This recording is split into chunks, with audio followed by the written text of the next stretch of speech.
देखो अपन 9th का 1.6 कर लेते हैं, उसके बाद आगे का देखेंगे ना। तो 9th का पहले तो मैं 1.6 करने से पहले अपन को घातांक के नियम समझने पड़ेंगे। क्या समझने पड़ेंगे? घातांक के नियम। तो मैं पहले लिख लेता हूँ घातांक के नियम। किसके नियम? घातांक के नियम।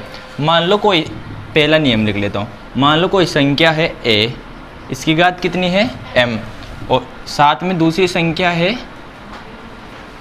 वही संख्या है a, है ना, संख्या तो वही है a, और इसकी घात कितनी है n। तो देखो संख्या समान है, उनकी घातें अलग अलग है। ये गुणा के रूप में होती तो क्या होता है? घातें जुड़ जाती है। क्या होता है? घातें जुड़ जाती है। ये किस प्रकार से होगा? a की घात m प्लस n, ऐसे होगा। दूसरा नियम, दूसरा नियम में यही घातें, देखो संख्या क्या है? समान है, लेकिन ये अब की बार गुणा की जगह किस में आ गई? भाजक में आ गई। a की घात m भाजक a की घात n, ठीक है।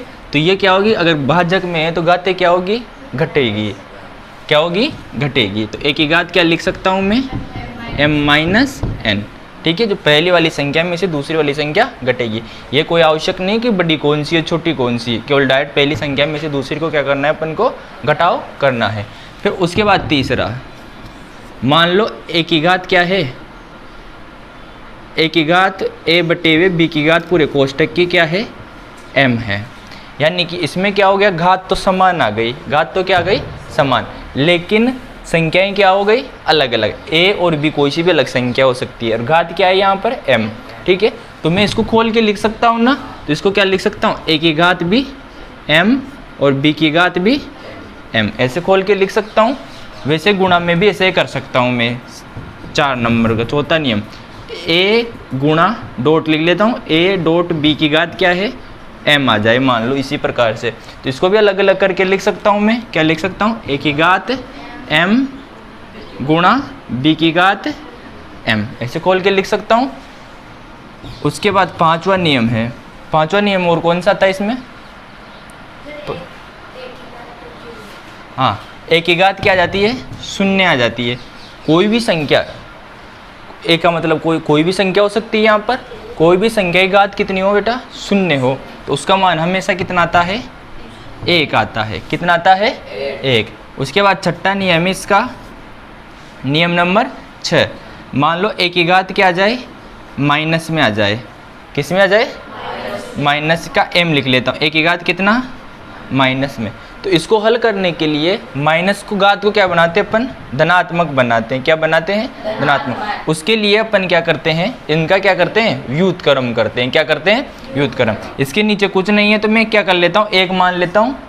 कुछ नहीं है तो क्या मान लेता हूँ? 1। तो 1 तो कहाँ चले जाएगा? ऊपर, और नीचे क्या आएगा? a की घात m। यानी कि माइनस को प्लस बनाने के लिए घातों संख्याओं को क्या कर देते हैं? व्युत्क्रम। और फिर वापस इसको जो भी नियम लग रहा है वो नियम लगा के अपन क्या कर लेते हैं? हल कर लेते हैं। ये नियम उतार लो आप पहले, ठीक है। उसके बाद अपन प्रश्न वाली, ये सामान्य नियम पढ़ने के बाद प्रश्न वाली शुरू करते हैं। प्रश्न वाली 1.6। देखो 1.6 में पहला क्वेश्चन है, ज्ञात कीजिए इनके मान ज्ञात करना है। तो पहले का पहला कर लेता हूँ मैं। 64 की घात कितनी है? 1/2 है। 64 की घात कितनी है? 1/2। तो अपन इसको डायरेक्ट हल नहीं कर सकते, इसको इनके क्या करेंगे? 64 के गुणनखंड करेंगे। क्या करेंगे? गुणनखंड। तो 64 में डायरेक्ट कर लेता हूँ मैं गुणनखंड। 2 का भाग जा रहा है 32 बार, 2 का गया 16 बार, 2 का गया 8 बार, 2 का गया 4 बार, 2 का गया 2 बार, और 2 का गया 1 बार। इतने गुणनखंड कर लिया 64 के में। इसकी घात कितनी है पूरे की? 1/2। यहाँ पे समान संख्या आ रही है, जो भी संख्या आ रही है उनको किसके रूप में लिख सकता हूँ मैं? घातों के रूप में। किसके रूप में लिख सकता हूँ? घातों के रूप में। तो मैं 2 की घात कितनी लिख सकता हूँ? 6। और इसकी घात भी कितनी है? 1/2। अब यहाँ पे सूत्र कौन सा लग रहा है? सूत्र a की घात क्या है? m है, फिर उसकी भी घात क्या है? n। ये नियम नहीं लिखे थे अपन शायद, है ना। तो a की घात m और a की घात n, ये नियम क्या होता है, ए घात m और n स्क्वायर, यानी कि घात की क्या आ जाती है, घात कोष्टक में रहती है संख्याएं, एक तो है ना, कोष्टक में नहीं रहती तब अलग नियम चलता है। तो कौन सा सूत्र लगता है यहाँ पर, घाते क्या होती है, घात की घात होती है, तो इससे क्या होती है, घाते गुणा हो जाती है, आपस में घाते क्या हो जाती है, गुणा। तो इसका नियम क्या होता है, एक ही घात क्या लिख सकते हैं, m गुणा n, ठीक है। उसके बाद देखो, यानी कि घाते गुणा हो जाएगी, यानी कि 2 की घात 6 किससे गुणा हो जाएगी, 1/2 से। 2 से 6 कितनी बार कट हो जाएगा, 3 बार। 2 की घात कितनी आ गई, 3 आ गई ना, और 2 की घात को 2 को 3 बार लिख के गुणा करोगे, 2 गुणा 2 गुणा 2, तो कितना जाएगा, 8 आ जाएगा। इस प्रकार से इसे हल कर सकते हो आप इसको। 1/2 का अर्थ भी क्या होता है, वर्गमूल, वर्गमूल्य होता है ना, 64 का वर्गमूल लोगे तो कितना आएगा, 8 आता है, ठीक है। उसके बाद क्वेश्चन नंबर इसके सेकंड है, इसका क्वेश्चन नंबर सेकंड में है 32 की घात कितनी है, 1/5। सेम तरीके से करना है, 32 के टुकड़े 2 की घात 5 आ जाएंगे ना। उसके बाद क्वेश्चन नंबर 3 में है 125 की घात है 1/3। 125 किसके गुणनखंड होंगे, 5 गुणा 5 गुणा 5 के, 3 बार 5 आ जाएंगे, और यही सूत्र लगेगा इसमें, और घातों को गुणा करके हल कर लेना, ठीक है। ये दोनों होमवर्क है आपके। उसके बाद आ जाता हूँ मैं क्वेश्चन नंबर 2 में। क्वेश्चन नंबर 2 में भी मान ज्ञात करना है। किसका मान ज्ञात करना है, 2 का पहला है ज्ञात, 2 में क्या करना है, ज्ञात मान ज्ञात करना है ना, ज्ञात कीजिए। 2 में पहला क्वेश्चन है 9 की घात है 3/2। 9 की घात कितनी है, 3/2।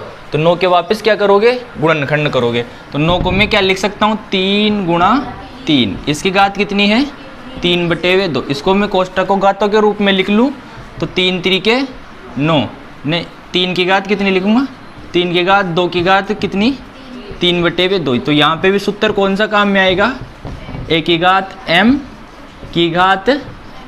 अगर घात की घात है तो घातें क्या होगी, आपस में गुणा होगी, क्या होगी, गुणा। यानी कि 3 की घात 2 किससे गुणा होगी, 3/2। 2 से 2 कैंसिल हो जाएगा, तो 3 की घात कितना बचेगा, 3। यानी कि इसको गुणा हल कर लूँगा, 3 गुणा 3, तो इसका मान आ जाएगा 3 3 9 और 9 3 27, ठीक है। उसके बाद दूसरा क्वेश्चन है इसका, दूसरा क्वेश्चन है 32 की घात कितनी है, 2/5। सेम पैटर्न पे आधारित है, सेम सूत्र लगेगा तो कर लेना आप, ठीक है। ये भी होमवर्क है आपका। उसके बाद है अगला क्वेश्चन है 64 की घात 3/4। ये भी सेम पैटर्न पे है ना, घात की घात होगी गुणा हो जाएंगे। 16 की, ये बेटा 16 की घात कितनी, 3/4। उसके बाद चौथा है 25 की घात है 125 की घात है माइनस के 1/3। यह अलग नियम चल गया है ना, इसमें माइनस का चलेगा तो इसकी संख्याओं को क्या कर लोगे आप, व्युत्क्रम कर लोगे। क्या कर लोगे, व्युत्क्रम। तो इसको कैसे लिख सकते हो आप, 1/125 की घात कितनी, 1/3। यहाँ तक तो लिख लोगे आप, व्युत्क्रम कर दोगे, घातें धनात्मक होगी तो हल कर लोगे ना, 5 गुणा 5, 5 की घात कितनी आ जाएगी, 3, और 3 से 3 यानी कि 5 की घात 1 बचेगी। तो 1/2 कितने आंसर आ जाएंगे इसके, 5 आंसर आ जाएंगे, ठीक है। इनको तो उतारो आप। देखो उसके बाद अगला सवाल करते हैं अपन, सवाल नंबर 3 में अपन को जो भी क्वेश्चन दिए हुए हैं उनको क्या करना है, सरल कीजिए। सरल कीजिए, क्या करना है, सरल कीजिए। उस पहला क्वेश्चन है 2 की घात कितनी, 2/3 गुणा 2 की घात है 1/5। इसको अपन को क्या करना है, सरल। तो देखो यहाँ पे डायरेक्ट इनका गुणनखंड हो ही नहीं रहा, संख्याओं का गुणनखंड हो रहा है क्या, नहीं हो रहा। तो अपन इनके क्या करेंगे, डायरेक्ट जो भी सूत्र लग रहा है वो सूत्र लगा लेंगे। तो यहाँ पे सूत्र कौन सा लगेगा, सूत्र a की घात m गुणा a की घात n किसके बराबर होता है। अगर घाते संख्या तो एक ही है ना, संख्या एक और घाते अलग अलग है, तो घाते गुणा में होती तो क्या हो जाएगी, वो प्लस हो जाएगी, जुड़ जाएगी सूत्र से, ठीक है ना। इसका प्रयोग करेंगे तो 2 की घात कितनी बन जाएगी, 2/3 प्लस 1/5 ये बन जाएगी। और इसका अपन को देखो ये भिन्न संख्या बन रही है, तो इनको क्या करेंगे, लसा लेके हल करना पड़ेगा। 5 और 3 का लसा कितना, 15, 3 का 15 में कितनी बार 5, 5 दूनी 10 प्लस 5 का 15 में 3 बार और 3 एकम 3, तो यानी कि इसको जोड़ लेंगे तो 2 की घात कितना आ जाएगा 13/15। ठीक है, ये इसका आंसर है। उसके बाद देखो अगला क्वेश्चन है, क्वेश्चन नंबर सेकंड है 1/3 की घात कितनी 3 और इसकी भी घात कितनी 7 है ना। तो देखो कोष्टक खोल लूँ मैं, यहाँ पे देखो पहले तो कौन सा सूत्र लगेगा, चूंकि a/b, इसको b मान लेता हूँ पहले पूरी संख्या को, a/b की घात कितनी है m होती है, तो अलग अलग खोल लेते हैं दोनों को। a की घात भी क्या लिख सकता हूँ मैं m, और b की घात भी क्या लिख सकता हूँ n। तो देखो a की घात तो क्या है यहाँ पर 1, a की घात कितनी 7 और 3 की घात भी कितनी 7। तो यहाँ पे ये तो 1 की घात 7 होगी, यहाँ पे अलग सूत्र लगेगा ना, घात की घात क्या होगी गुणा हो जाएगी। ठीक है ना, 1 की घात कितनी 7 कितनी होगी 1 ही होगा, 1 को कितनी भी बार गुणा करो।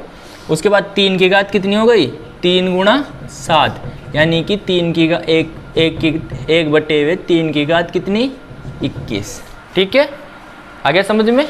उसके बाद देखो क्वेश्चन नंबर 3 इसी का क्वेश्चन नंबर 3। क्वेश्चन नंबर 3 में है 11 की घात कितनी 1/2 और 11 की घात कितनी 1/4। तो यहाँ पे देखो सूत्र कौन सा लगेगा, यहाँ पे सूत्र लगेगा a की घात m भाजक a की घात n। संख्याएं क्या है समान है, घातें क्या है अलग अलग है, और घातें भाजक में होती है इस प्रकार से किस में होती है भाजक में होती है, तो क्या होता है माइनस उनका क्या होता है घटाव होता है। ठीक है ना, तो a की घात क्या लिख सकते हैं m माइनस n। ठीक है, उसके बाद देखो ए तो कितना है 11 में से 1/2 में से कितना माइनस होगा 1/4। तो यहाँ पे 11 2 और 4 का लसे कितना आएगा 4, 2 का 2 में 2 बार 2 एकम 2 और माइनस 4 का 4 एकम 4, यानी एक बार गया, यानी कि इसका कितना आ गया 11 की घात कितनी 1/4। ठीक है, उसके बाद क्वेश्चन नंबर 4 है 7 की घात है 1/2 डॉट 8 की घात है 1/2। तो यहाँ पे सूत्र कौन सा लगेगा, संख्याएं समान है और घातें क्या है अलग अलग है, संख्याएं समान है और घातें क्या है अलग अलग है। तो सूत्र लगेगा a की घात m डॉट b की घात m, a की घात m डॉट b की घात m।